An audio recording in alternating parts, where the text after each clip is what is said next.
Hi everyone, welcome to this webinar. Thank you so much for coming. It's great to see so many people here joining us today. We're going to be watching this webinar by Carlos Prado. I'm going to be introducing him in a second, but I'll tell you a bit about him and about his talk first. So Carlos has been an ELT for about or almost 20 years, working in both private and public institutions as teacher trainer, material designer for both face-to-face and online courses, and as an author as well. He's currently working as a teacher trainer at the British Council. The talk he'll be giving today is called Resilience in Teaching, End of School Year Reflections.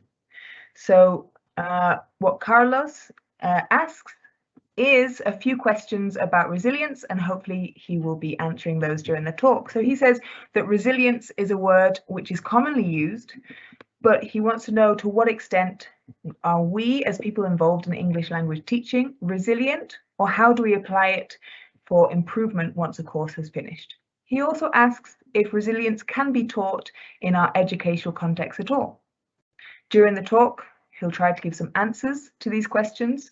And there will also be a few activities that you'll be involved in, which you can also use in your own classes to open up a conversation, which of course in these challenging times is really necessary. Don't forget that during the talk, if you have any questions, you can write them in the questions and answers tab on Teams. And at the end of the session, we'll be asking him some of these questions. Okay, so I'm now going to pass you over to Carlos. I'm very excited to watch his talk, and thank you very much for joining us, Carlos. Oh my God, thank you very, very much. Thank you, Ella, for this wonderful presentation, and thank you so much for the British Council for inviting me to this talk, and foremost and most importantly, thank you so much to each and every one of you for being here. We're going to talk about resilience in teaching. And we're going to check a couple of topics today. And these kinds of talks are very, I hope the topic gives you a little bit of food for thought so that you can discuss it with peers, with your students, even with family and friends. That would be phenomenal. And we're going to check the following, okay? First and foremost, what is resilience and how it is related to these concepts of grit and motivation, okay? We're gonna check what happens and why it is important to have resilience. In addition to that, we are going to check what resilience is not. There's a lot of, things and ideas about what resilience is, but sometimes they be misleading. Also, we are going to talk about how we as teachers can develop this characteristic, this ability, and finally we are going to answer the question if can we even teach resilience in our schools? So once again, thank you so much for being here, and let's get started. For that purpose, I would like you to please have a piece of paper. That's going to be important, and here I have a pencil in case you want to take some notes, because you are going to carry out a couple of activities, okay? So let's get started. And what is resilience? First and foremost, you can see that there's a lot going on around resilience, especially in this kind of challenging times. These times are very interesting, especially because we are posed with challenges that we had never thought of. So you can see that when we are talking, this term is tossed around. What I can tell you is that resilience is this ability we have to regain and to maintain mental stability when we are facing difficult times. It is this capacity that we have to recover after facing tough moments.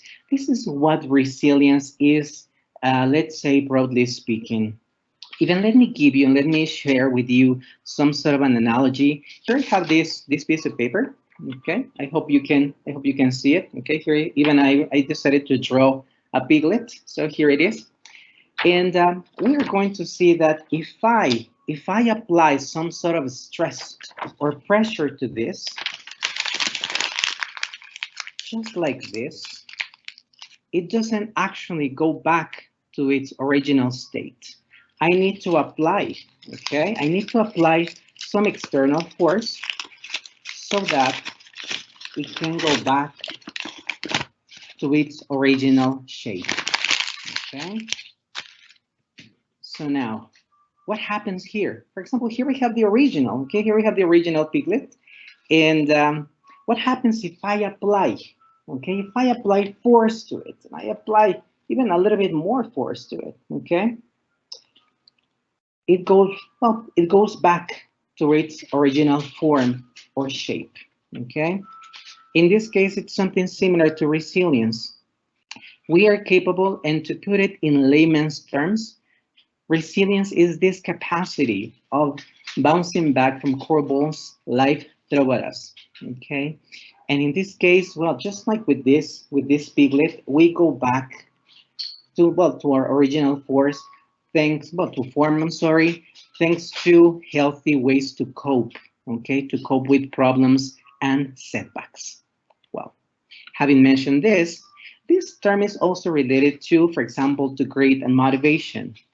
And grit is one term that Angela Duckworth mentions a lot, even in her, in this case, her bestseller, Grit.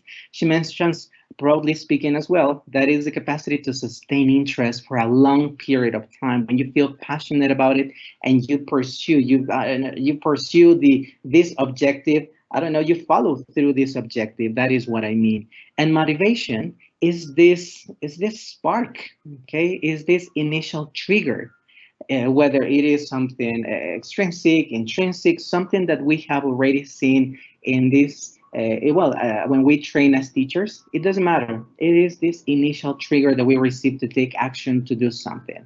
This is some terminology that we can, we need to understand in order also to understand resilience. For example, okay, this is, let's suppose and let's imagine, and maybe that is the case for some of you or many of you, that you, for some reason, felt motivated to start learning a language. And maybe you saw a movie, maybe you liked listening to music, and then you decided to start to learn the language, maybe taking a course. This motivation, if you are capable of sustaining this interest for learning a second language, a foreign language, then that is when it becomes great. And it doesn't matter, probably you have to stop taking the classes, but you continue having this passion. So that's when this motivation, this thing that you liked, continues. Your passion continues to achieve something. And let's imagine as well that for some reason you found that the topics are very difficult when you reach probably an advanced level, and inversions are really hard to understand, or probably the teacher is stricter than you thought, or maybe you failed a couple of exams. Instead of that dropping out, instead of saying, well, I quit, this is more difficult than I thought, thanks to resilience, you can actually cope with these problems, with these setbacks, reflect on the experience, learn from mistakes, and continue pursuing your goal. Maybe it is to become a language teacher. Maybe it is to, to do something with the language beyond, okay? Just learning a couple of words. Now, for the first activity, and I will give you 1 minute, actually a couple of minutes. What I want you to do is to match, okay? Here we have some words. Okay, we have some words on the left. We have the definitions in the middle and some images on the right. Okay, what you are going to do is to try to match them according to what we have discussed so far. Okay, for that matter, I will give you these 2 minutes. Okay, you're gonna do this part. In the meantime, I will be reading this part and making some comments about it. Okay, for the first one, we have resilience. Number 2 is grit, and number 3 is motivation. Okay, what are some of the definitions we have here? We have the ability to sustain interest over long periods of time. Okay, what is it? It is that force that triggers us to take action. And finally, the capacity to regain mental stability after adversity. So there we have them. And even try to imagine, try to match the images. Well, the person, okay, with a match, okay, lighting up this match. Then we have the ball bouncing. And then this person running up a flight of stairs. Okay, what's going on here? I would like you to please try to match them. Okay, you still have 1 minute. Okay, you still have 1 more minute. You don't need to send it. This is just to remember and to recall this basic terminology because I will be especially focusing on resilience.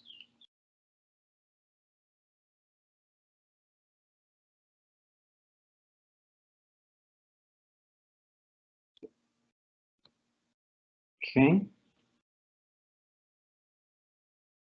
So I guess you are ready. I suspect, I imagine you are ready. So let's check. It is time for you to compare your answers, okay? So broadly speaking, as we've said, resilience is this capacity to bounce back, to recover after adversity. Then we have grit, which is this motivation, let's say, that we have, but for over a long period of time. And motivation is this initial trigger, okay? We can even create this mental image by saying that if you're starting a journey, whatever journey it is, okay, maybe a tough one, maybe a pleasant one, but motivation is this spark that starts the engine. Grit is the engine that moves us towards the goal, and resilience is the oil that keeps the engine moving on. Okay, so that we can have this mental image and we can find the best term that you can use so that you remember what resilience is. Now, okay, this is going to be, well, another activity that I would like you to do, especially when now we know what resilience is, okay?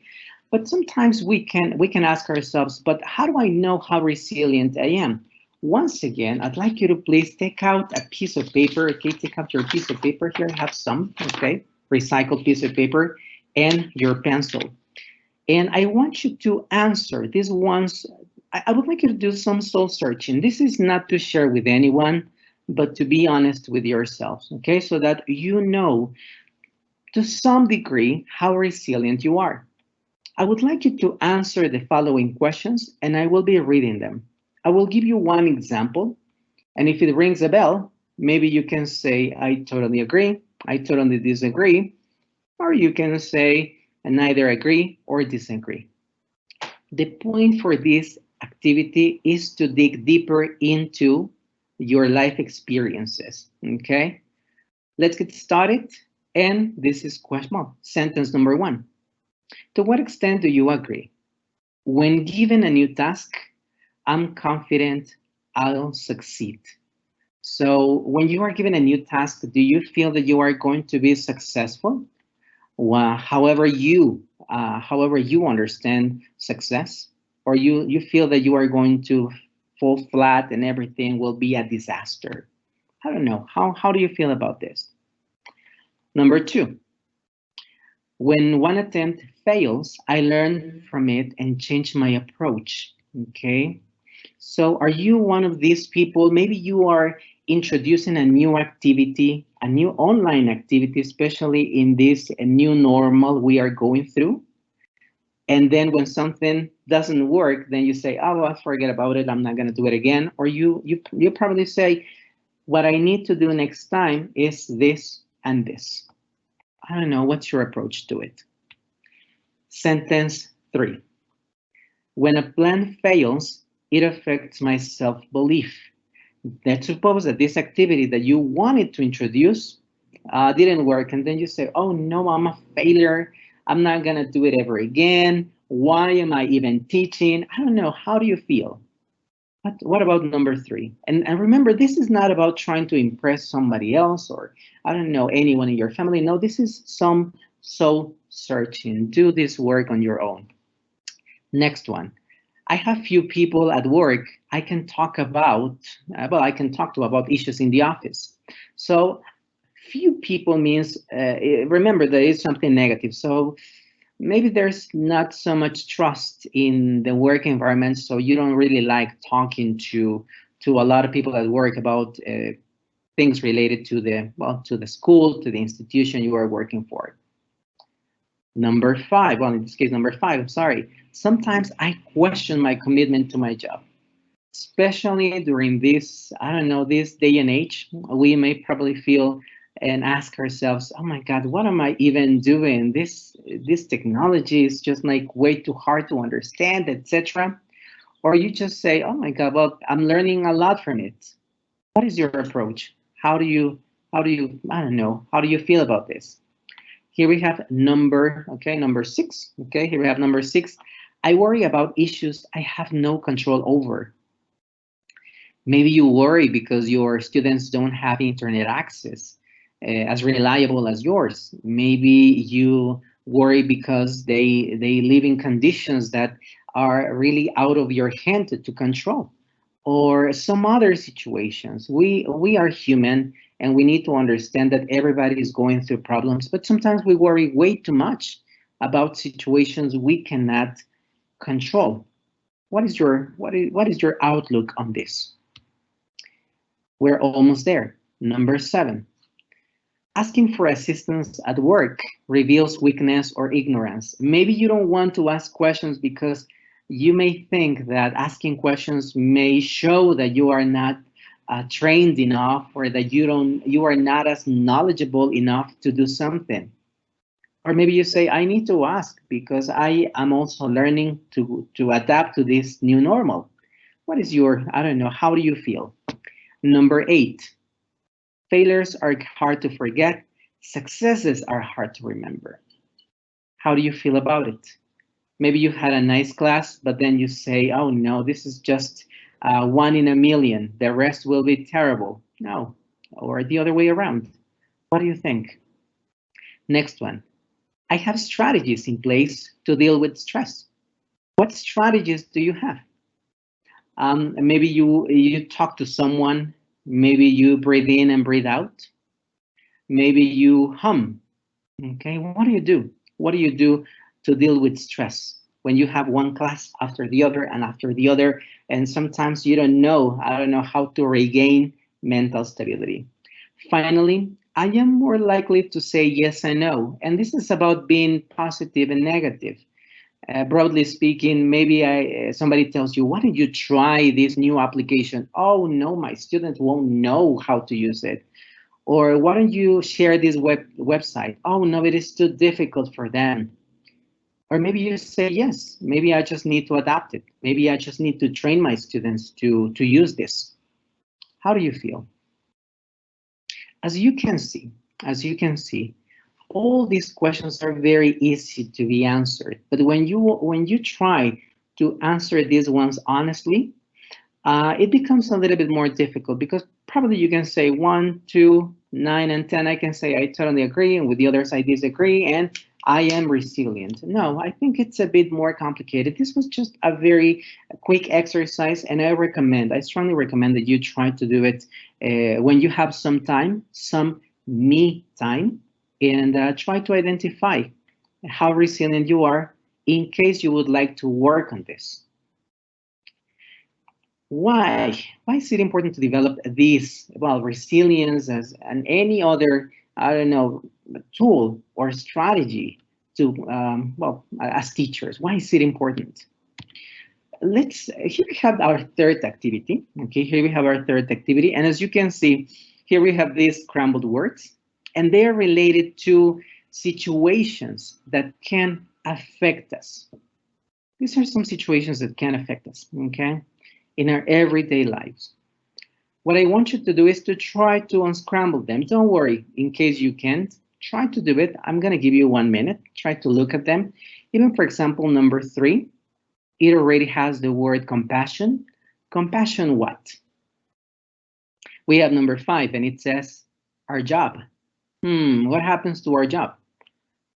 Number 6, stress. Okay, what kind of stress are we talking about? And number 7, overall. Overall what? Okay, let me set my timer, okay, to 1 minute and even try to guess what these words are. Okay, what can they be? I'm pretty sure that many of them you have already guessed them.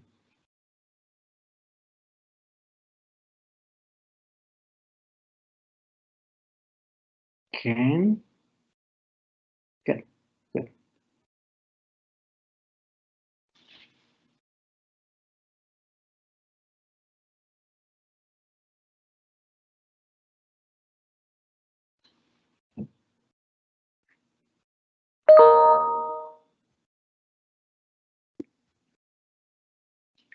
Believe it or not, when we are, well, actually, you have already lived this when you are giving online classes. And yes, 10 seconds feels like an eternity. So, well, it's all right. Okay. But for students, it's just like, it runs like water. Time is up. Okay. Time is up. And let's find out what these words mean, how these situations, well, let's say, affect us as teachers, and why then we need resilience. Let's see, first and foremost, we have stress. There is one good stress, and there is one bad stress. Good stress is called eustress. Just imagine now these Olympic participants and sports people who are competing right now in Japan, okay? And before any competition, they might probably feel this eustress to show that they are capable of doing something and that they are capable of achieving probably a gold medal, okay? In contrast, we have stress, regular stress, and it's not that it's bad, but it is this response that we have to dangerous or risky situations. And it activates this fight, flight, freeze response, which is also called flee response and so on. And this mechanism, what it does is to release cortisol. So that why? Well, so that our senses are sharper, so that we can protect our lives. Bloodstream is more relevant to the limbs, to arms and legs, so that we can protect our lives. That is why. Let's imagine that you are driving and suddenly somebody cuts you off, okay, out of nowhere.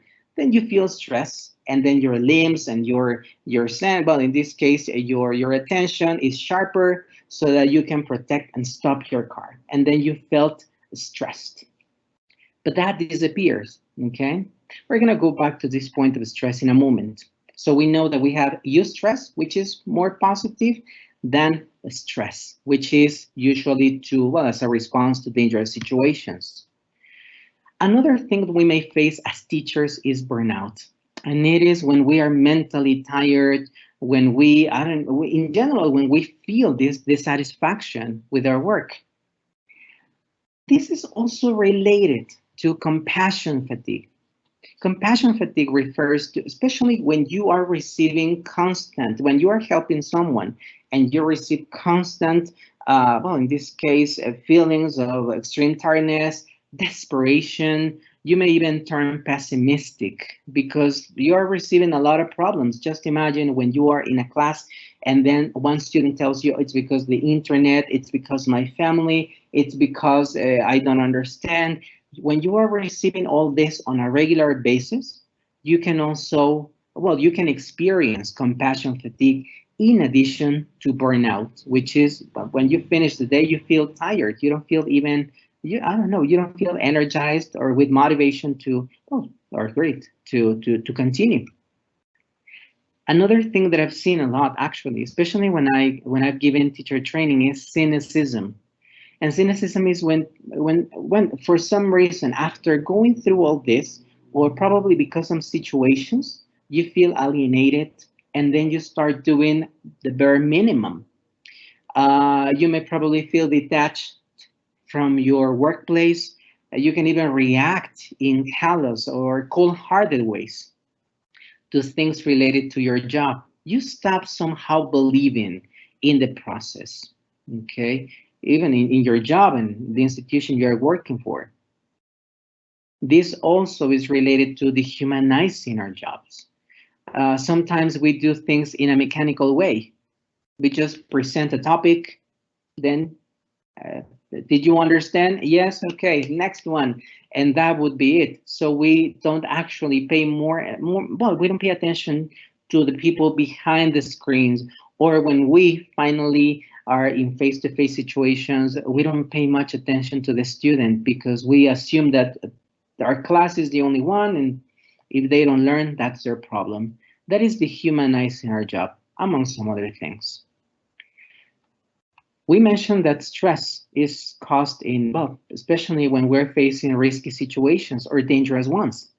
But when we are in this constant state of alert, our body is working, our body is, I don't know, is feeling that it needs to be defending itself constantly. And this may actually lead to, well, from something very mild, which is headaches, or maybe you have some problems in the stomach, colon, maybe you are not sleeping well. And in the end, this may actually lead to more serious, issues. And in the end, this may have, I don't know, this may lead to overall decay in your well-being. So why is it important to develop resilience as teachers? Because when we, instead of just trying, and we're gonna see how we can avoid facing these situations, we opt for a more resilient way or a more resilient approach. We can prevent, we can ease these, in this case, situations that I've mentioned before. That is why it would be very easy when I'm showing all these elements that have overall decay, cynicism, compassion fatigue, and then I can tell you, well, you got to be more resilient, and that's all. But let's see what resilience is not. First and foremost, resilience is not necessarily having this declarative knowledge. You know the, well, let's say you know the theory, but you don't practice it, okay? So it's important, if you know what resilience is and you would like to apply it in your life, you need to exercise it, okay? It's not only about knowing some terminology. I know what motivation and grit and resilience is. If you don't apply it, it's not very useful, okay? That is one step to know, but it's not the end. The other thing is resilience is not shrugging problems off and saying, well, that's the way it is. What can I do? Or ignoring them. This doesn't talk about strength. This talks about that we are suppressing things. The suppression is not really healthy. Another way to suppress is to say that everything is fine. Oh no, everything is great. Everything is perfect. I don't know. I am doing wonderfully nowadays, because we are human, and sometimes it may be hard. Resilience is not opting for work over your well-being. Overworking and to be a workaholic, even though sometimes may not be an option, is not to be resilient, because in the end, we also need some me time, okay? Resilience, this is important. Resilience is not putting up with mistreatment. And I'm talking about especially vulnerable groups, in this case, women, for example, indigenous groups, people with some disability, the LGBT plus community, all these ones. Resilience is not being a team player and putting up with mistreatment, okay? That's important to bear in mind. Finally, resilience is not something that you either have or you don't have, and that's it. No, that is something that we can actually develop, we can actually foster. And we can be resilient in some situations, but in some other, we cannot. And we say, no, this is technically not for me. So it's not something that is set in stone and you will be resilient every time, I don't know, all your life. That's the point. Now we know, and I have already said what it is, what resilience is, why we need resilience, because we can prevent, okay, we can try to prevent some of the problems that I mentioned, and we have identified what resilience is not. But how can we develop it? What can we do in our everyday lives in order to improve our resilience? First and foremost, it would be advisable, just like in the beginning, when you were doing this short quiz, it would be advisable, okay, to take one quiz. Well, in this case, this is just an option. There are many other online, but this is one option that you can opt for so that you have an idea how resilient you are. Anyway, I will share this one at the end of the presentation so that you can also take a look at it after this presentation. The other thing we need to bear in mind is to try to change our focus, especially for those, even the questions we're mentioning that if you focus too much in the past or if you focus too much in the future, we need to stop thinking about the past, rumination, or catastrophizing, thinking negatively about the future. We need to change the focus. We have many opportunities now. We have to learn from them. And even there is something that I like to do, which is this gratitude diary. You can do it even mentally. Try to, for 21 days, to find things to be grateful for. And I'm really sure you will find them. In the beginning, it's difficult, but if you do it on a regular basis, believe me, it's going to be really nice. This gratitude or mental diary, okay? Another thing is to be present, which is related to what I mentioned before. Instead of being ruminating and catastrophizing, it would be a good idea to start practicing mindfulness or some sort of meditation. I don't know, whatever it is. And you can start by, well, in this case, by focusing on your breath, okay?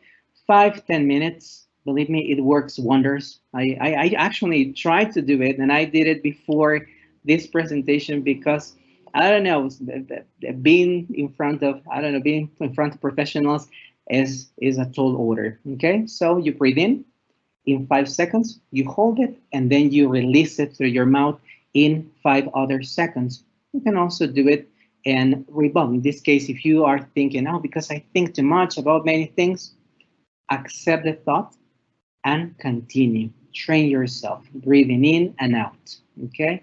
This is another way to have some me time. Create meaningful connections. Meaningful connections are not necessarily the ones that we have online when we like or dislike something or when we make comments online, but people you can actually talk to, people who can actually listen to you. So, and even people you can turn to when you are having some problems. It's very necessary not to feel alienated or isolated. Even they mentioned, and I owe you this specific data where I got it from, but it is very dangerous. It is as dangerous as smoking not to have this social connection. So it is important. It doesn't have to be like 10,000 people or the more friends, the healthier you are. No, 2 or 3 people you can actually, well, in this case, turn to will be more than enough. But people you can actually count on. Another thing that I like very much is developing a growth mindset. This idea developed among other people by Carol Dweck is important. And one key thing that I like to mention is the power of yet. When you are feeling negative and saying, no, I can't, no, I don't, no, this is not going to work, always add the word yet at the end. So that when you're trying, for example, a new application with students, and you know that they can use that application, try to use, in case of saying, no, I can't use this, this activity, just say, I can use this activity yet. Give it a try, learn from the experience, and do it again. The more you try, the better it will become. I can guarantee that. But you need to reflect on the experience. There is the power of good enough as well. In addition to the power of yet, we have the power of good enough. And what is that? Perfectionism is not a good advisor. Sometimes we need to know when enough is enough. Finally, we need to understand that the well-being of teachers and teachers, students, and different of stakeholders, should also be promoted by authorities. It is not about telling the teacher, well, now you are resilient, you know what resilience is, you do your magic. It's not as easy as that. We all are accountable for the well-being of the society, and the society as well is accountable for our well-being. That is why, okay, that is why we have this question. And can we even teach resilience to our students? And this is a very, very easy question to be answered, okay? Well, and the answer is simply no. That's the reality.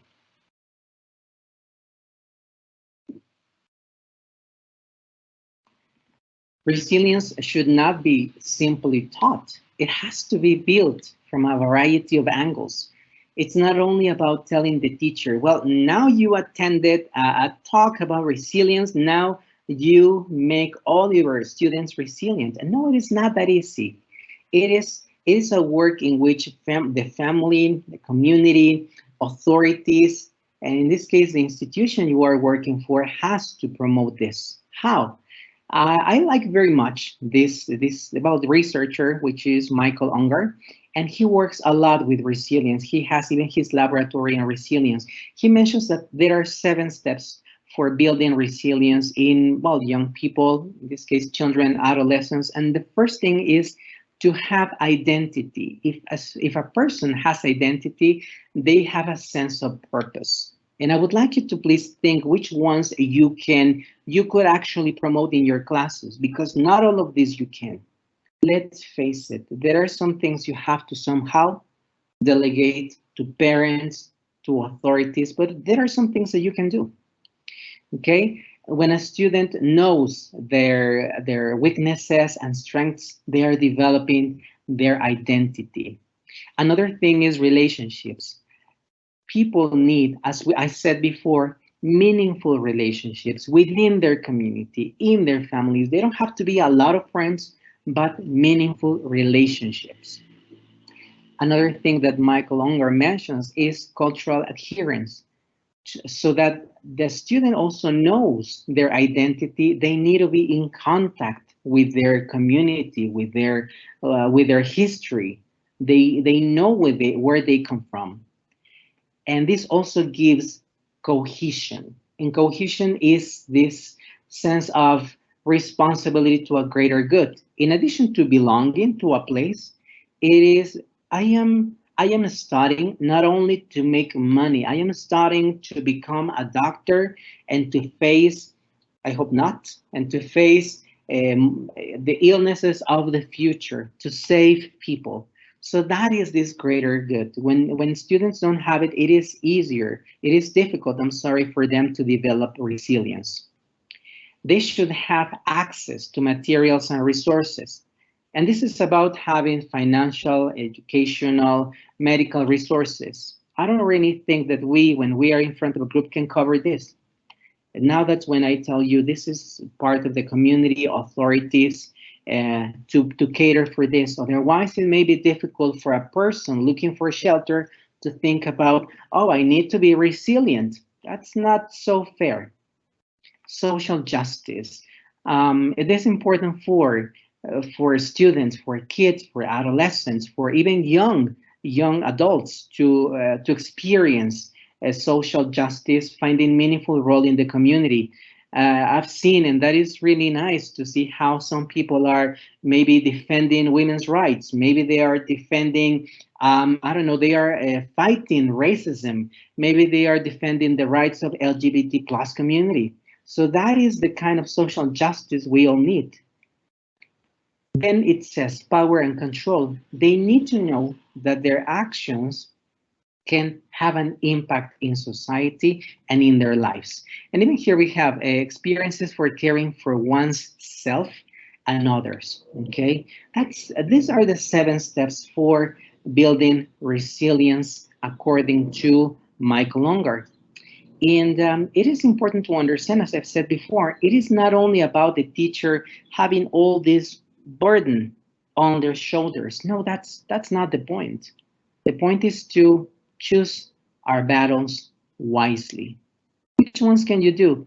Maybe you can actually work on a sense of identity by actually, well, in this case with group dynamics, by giving feedback to students and telling them you have very good pronunciation. Now you need to work more with fluency. I don't know. These are some ideas off the top of my head. I'm really sure you have a more I don't know, more creative ones.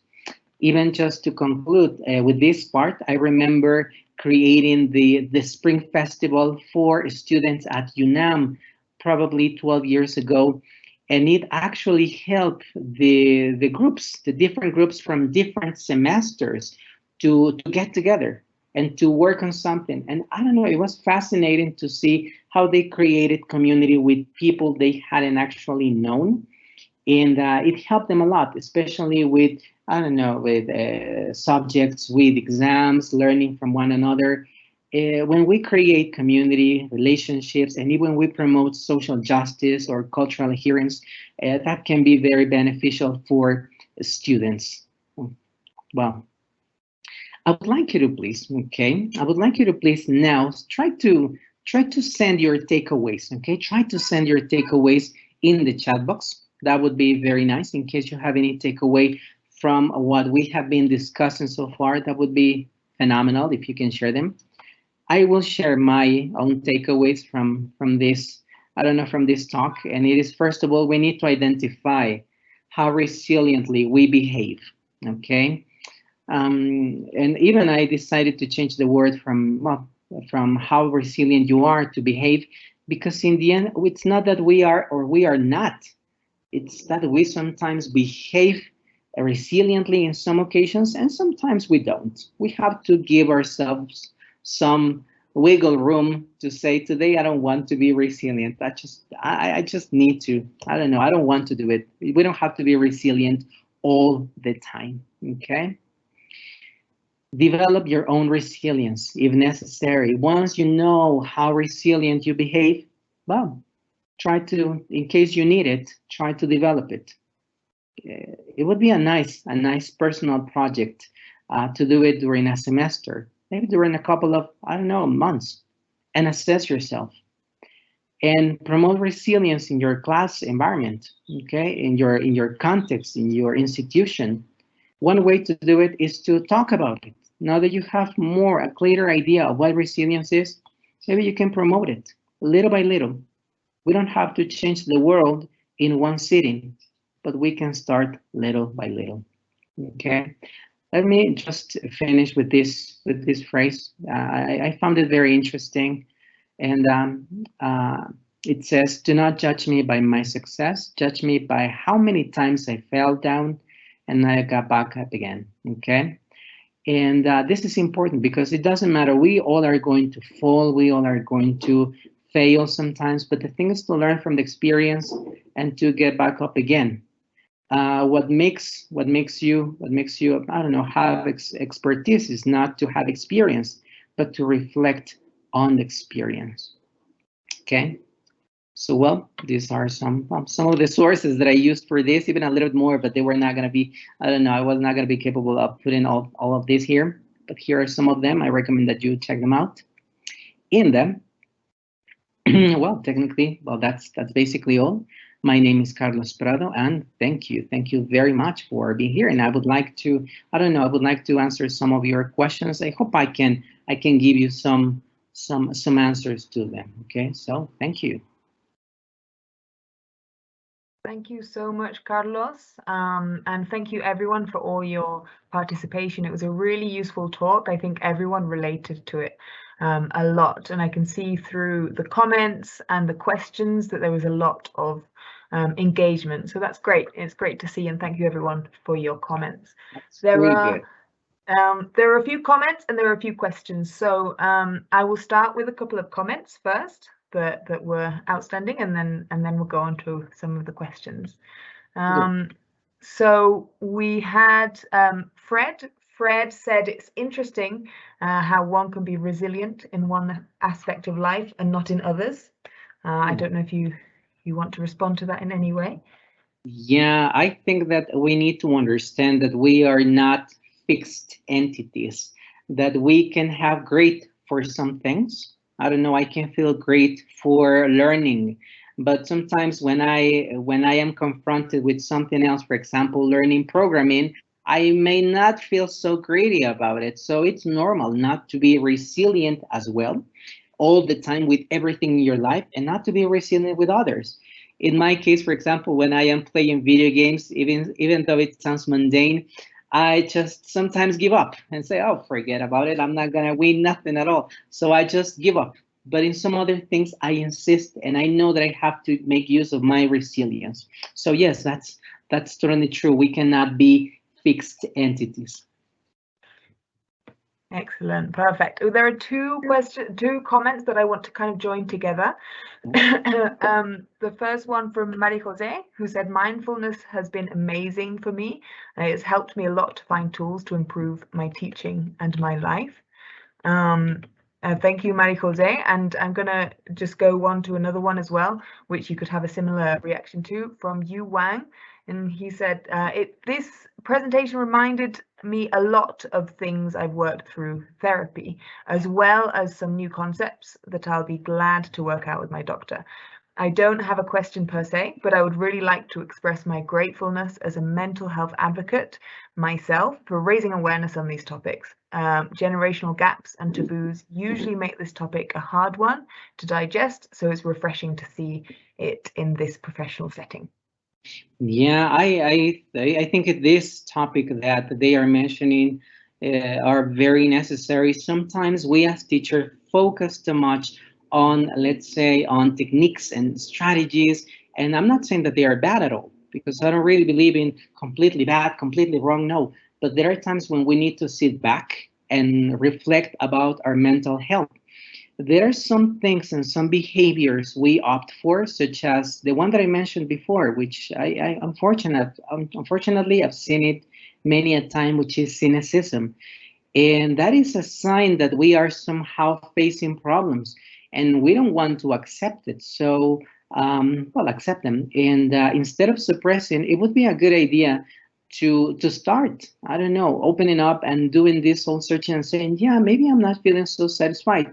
Maybe I should seek out help. And seeking help doesn't make you weak. Even that's why I like that question about asking for assistance makes you weak. And we need to from time to time to ask for help, because we cannot cope with everything. Even though we have 1 day of experience or 35 years of experience as teachers, mental health is something totally different, and everybody needs support. So I also advocate for these mental health issues, in addition to some other that I feel passionate about, such as the brain, well, neuroscience, and the pronunciation. But anyway, those are some other topics. Thank you so much. And thank you for your comment too. Here is one question. How can we foster resilience with our students in an online session? Just broadly speaking, I can tell you that first of all, you need to bring up the topic. Okay, it's just like with the growth mindset, you need to you need to let them know what it is about. I remember that for this presentation, I was rehearsing with a good friend of mine, and he didn't even know what resilience was. He was just like, "What is resilience?" And then we started practicing this part, and then he discovered what it was. Once you trigger the interest, that's when you can introduce some, not necessarily activities, but practices. Some of the things that I like doing is promoting learning from mistakes.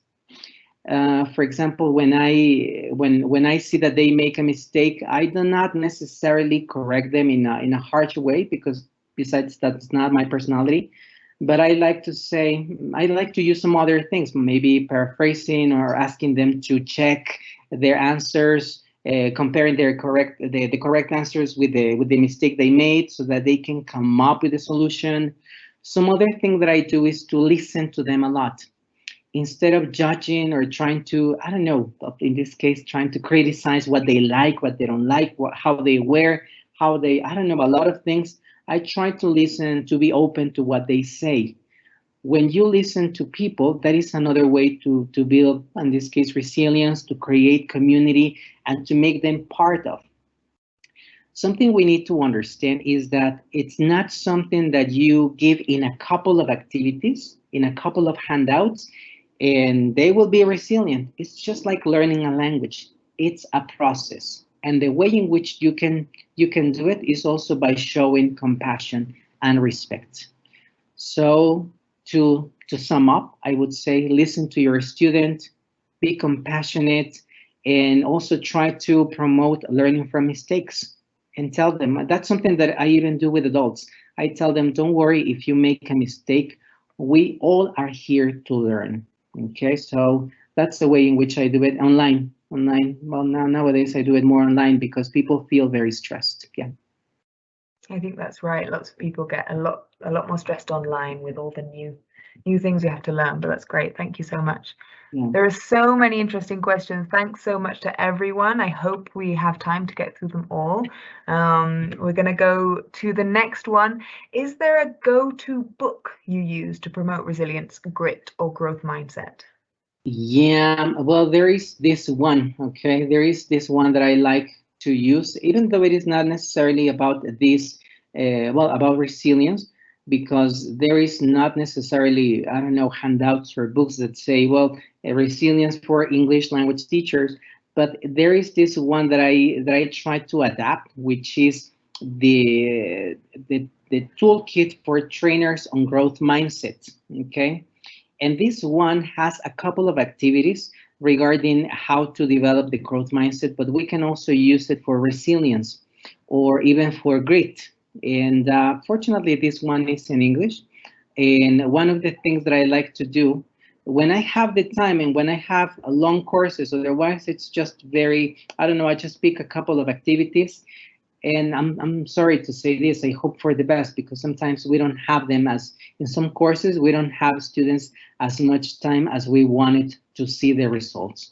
But there is 1 month for maybe mentioning what resilience is, another month to develop compassion, maybe another month to understand and to promote learning from mistakes, another month to maybe to reflect on the experience of the 3 previous months. So you do it on a regular basis so that you also do not disrupt, okay, your regular classes, because I also know that you have, I don't know, a lot of topics to cover, and it may be difficult to try to include another thing in your classes. And it may be, I don't know, more stress than actually some help to you. But that's what I would do. Okay, this is the toolkit for the toolkit for the growth mindset. Excellent, thank you so much. I'm going to link 2 questions together because I think they can be maybe answered in the same way or in one answer. The first one, so it was Olivia Arango said, thank you, I really loved it. How could I help my young learners to be resilient? And the other one, it's not quite resilience, but mindfulness. Where can we find activities of mindfulness for kids? Okay. I'm not really sure about the last one, about mindfulness for kids. I honestly don't know much about it. The thing that I try to do with my students in general is to ask them, well, just one thing is to breathe in and to breathe out, especially with long classes, or to have activities for them to, let's say, forget a little bit about the class and to be more playful, or try to humanize them by, I don't know, sharing something personal, a drawing, a picture, having words, well, in this case, scattered words on a slide. I'm talking about this online experience, scattered words online, and then they share what it is, but the students ask and try to get engaged with one another. And the other one was about mindfulness for, I'm sorry, and I think I forgot the first question. Sorry, it was it was resilience with young learners. How can we teach young learners to be resilient or help them to be resilient? It is very similar in that case. I recommend even taking into account what we had here, and to see what we can actually work on. Maybe you can work with identity. That is something that I consider very important for them to know why they are going to school. Do they want to become painters and nurses, firefighters? What do they want to do? If they don't know why they are at school, what's their role in the community, it will be very difficult for them to fight, to stand up, to stand back up again, I'm sorry, and to find meaning in what they are seeing in classes. It's very interesting. I remember, well, the first thing that comes to my mind is my brother. Since he was 7 years old, he decided to become a scientist, and now he's a doctor in sciences. I don't know much about science, but neuroscience a little bit, just a little bit. And he I don't know, he had this great and this passion for it since he was very young. In contrast, we can see, for example, in my case, it took me a little bit more time to discover that teaching was my, I don't know, the way that I wanted to do. And that's why I think I missed some opportunities. So if you foster in your students, why are you studying? What do you want to become? Maybe a soccer player, maybe you want to become a singer. So you need, for example, English to sing, I don't know, internationally. Also, another thing that as teachers we can do is to create healthy relationships. When we teach, not teach necessarily, but when we foster healthy relationships in the classroom, that is one way in which you can foster resilience. You can also talk about the own culture of the community. It's not only about teaching English and then it has to be, I don't know, the American apple pie and Halloween. No, it can also be their own culture and to be proud of their own roots. Finally, talking about maybe, I don't know, in this case for teenagers, social justice, or even for kids, that if they do something that is not adequate, there is a consequence. And in case they do something right, well, there may be some good results. But that is the thing. But something that comes to me, I'm sorry, I hope not to take much time, is power and control. Maybe you can choose with the group what you can play, what activity you can, I don't know, you can do, what festival, or I don't know, what activity you can carry out with them as a group. That can be ways in which you can build resilience, because in the end, they have a purpose. They are part of something greater. Excellent. Thank you, Carlos. I think we may have time for one final question. And this is one that came up earlier. So, and I didn't want to miss it out because it's very interesting. Is it necessary to be resilient to teach resilience? Oh, that's a tough one. And actually, I would say it is ideal to understand where you are standing. But it's just like what I usually say, you cannot give something that you don't have. You have to preach with actions. Well, in most of the cases, when you identify that you are resilient in difficult times, it is easier for you to help someone else. It's just like with a language class. You cannot teach a language if you don't know the language, okay, per se. So it's important to be resilient, to develop it, so that you have enough tools to help someone else who may need it. I consider that yes, it's necessary to develop it as much as you can. Identify where you are so that you can, more than teaching it, you can be a role model. You can guide, and even when you feel that you are failing, well, you are kind enough to yourself and to your students to say, well, let me show you what resilience looks like, especially in online situations when maybe the internet failed, maybe you have the cat jumping in front of you, maybe, I don't know, many things happen around in this online context. So you need to say, well, let's keep on trying and let's move on. We've had lots of opportunities to try harder to be resilient during this time. Yeah, thank you so much. Thank you so much, Carlos. I'm really sorry to everyone whose questions we weren't able to answer. There were so many interesting ones there, so thank you so much, and keep engaged with these webinars, please. Thanks for coming. Thank you, Carlos, for your time. Thank you so much, and see you. Thank you. Thank you. Thank you, everyone. Have a great afternoon, and we hope to see you at another webinar. Thank you.